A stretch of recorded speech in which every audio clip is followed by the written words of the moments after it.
ڕۆژی 9 نیسانی ساڵی 1970 جەلادەکانی ڕژێمی بەعسی فاشی هەڵیان کوتایە سەر دادگای هەولێر و دوو پارێزەریان لە کاتی داوامی ڕسمیدا ڕفاند و بێسەر و شوێنیان کردن کە لە هەمان کاتدا سەرکردە و دامەزرێنەری بزوتنەوەی سۆسیالیستی کوردستان بوون. ئەوانی ژارێکە لە عەلی هێژار و کاردۆ گەڵاڵی بوون کە بزوتنەوەکان پێکهاتەیەکی سەرەکی بوو لە دروستبوونی یەکێتی نیشتیمانی کوردستاندا. شەهید عەلی عەبدوڵڵا عەلی ناسراوە بە عەلی هێژار لە ساڵی 1943 لە گوندی ئەوێنەی سەر بە شاری هەولێر لە بنەماڵەیەکی زەحمەتکێش و جووتیار هاتۆتە دنیاوە.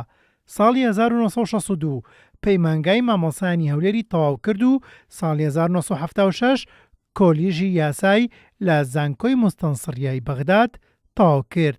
دواتر لە دادگای هەولێر کاری پارێزەرەتی کردووە. شەهید عەلی هێژار هاوکات لە ژیانی مەدەنیدا ئەندامی یەکێتی نووسەران و ڕۆشنبیرانی کورد و ئەندامی سەندیکای پارێزەران و ئەندامی یەکێتی مامۆسایان و ئەندامی کۆمەڵەی هونەرە جوانەکانی کورد و ئەندامی یەکێتی ڕۆژنامەنووسان بووە. لە ژیانی سیاسیشیدا لە سەرەتای گەنجێتیدا پەیوەندیە بووە بە حیزبی شیوعیەوە. دواتر پەیوەندی بە یەکێتی قوتابیانەوە کردووە و چەندین پلەیتریشی وەرگرتووە وەک لێپرسراوی یەکێتی جووتیارانی کورد. لە ناو پارتی دیموکراتی کوردستانیشا چەند پلەیەکی باڵای وەرگرتووە. یەکێکیش بووە لە ئەندامی دەستەی دامەزرێنەری بزوتنەوەی سۆسیالیست. شەهید عەلی هێژار دوای نسکۆی شۆڕشی ساڵی 1974 یەکێک بووە لەو کەسانێک کە باوەڕی تەواوی بە بەردەوامی شۆڕش و خەباتی سیاسی کورد هەبووە.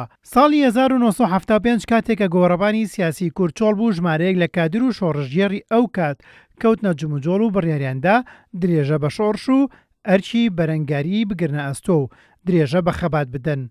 شەهید عەلی هێژار چالاک و کارا لە خەباتی ڕێخستنی بزوتنەوە کاری دەکرد. توانی کۆمەڵێک خوێندکاری لاوی لە هێڵی ڕێخستنەکان کۆبکاتەوە و ڕۆڵێکی بەرچاوی هەبووە لە هۆشیارکردنەوەیان. دوجار لە ڕۆژی 9 نیسانی ساڵی 1970 جەلادەکانی ڕژێمی بەعسی فاشی هەڵیان کوتایە سەر دادگای هەولێر و لەگەڵ کاردۆ گەڵاڵی هاوپیشە و هەڤاڵی کاری ڕێخستنیدا و ڕفانیان و بێسەر و شوێنیان کردن. شەهید کاردۆ عەبدولقەهار مستەفا ناسراوە بە کاردۆ گەڵاڵی. ساڵی 1950 لە گوندی کردزی شارۆچکەی قوشتەپەی سەر بە پارێزگای هەولێر هاتۆتە دنیاوە و قۆناغی سەرەتایی لە گوندەکەی خۆی تەواو کردووە و ناوەندی و ئامادەیشی لە شاری هەولێر تەواو کردووە. پاشان چۆتە کۆلێژی یاسا لە زانکۆی بەغداد. ساڵی 1974 کە وتوێژی نێوان سەرکردایەتی شۆڕشی ئەیلول و ڕژێمی بەعس بە بنبەست گەیشت لە خوێندندا بڕا و چووە ریزی پێشمەرگە لە شاخ.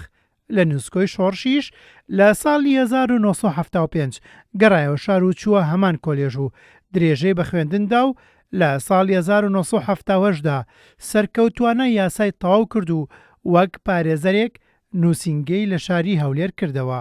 لە دوای نسکۆی شۆڕش شەهید کاردۆ گەڵاڵی لەگەڵ پۆلێک لە تێکۆشەران لە ناو بزوتنەوەی سۆسیالیستی کوردستان خۆیان ڕێخستەوە و جاڕی شۆڕشیاندایەوە. شەهید کاردۆ چالاکانە کەوتە گەڕ لە پێناو هەڵسانەوەی دوای نسکۆ، بۆیە دلێرانە کەوتە جموجۆڵی سیاسی و ڕێخستن بە جۆرێک پیاوەکانی ڕژێمی بەعسیان هێنا بووە لەرزە.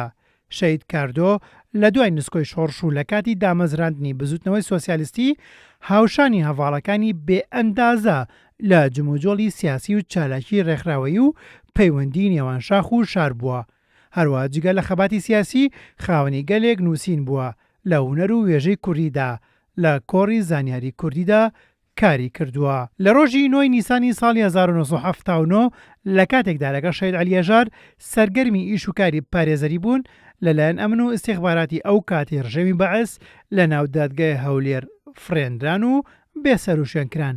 ئەو بزوتنەوەی ئەو دوو سەرکردەیە ئەندامی دەستەی دامەزرێنەری بوون.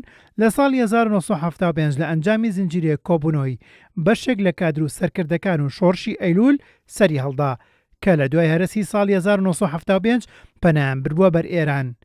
یەکەمین کۆبوونەوەی ئەو بزوتنەوەیە لە نیسانی ساڵی 1975دا لە ڕۆما لە ماڵی عومەر دەبابە بەسرا.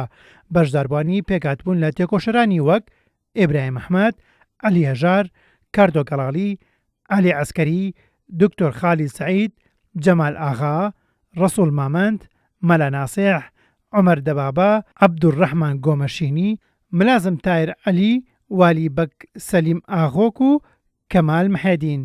دوجار لە ساڵی 1970 بۆ پێگاتێکی سەرەکی لە دروستبوونی یەکێتی نیشتیمانی کوردستان و ڕۆڵی کاریگەریە بۆ لە پێگەیاندنی چەندین کادیر و شۆڕژگێر لە هەڵگیرسانەوەی شۆڕشی نوێی گەلەکەماندا.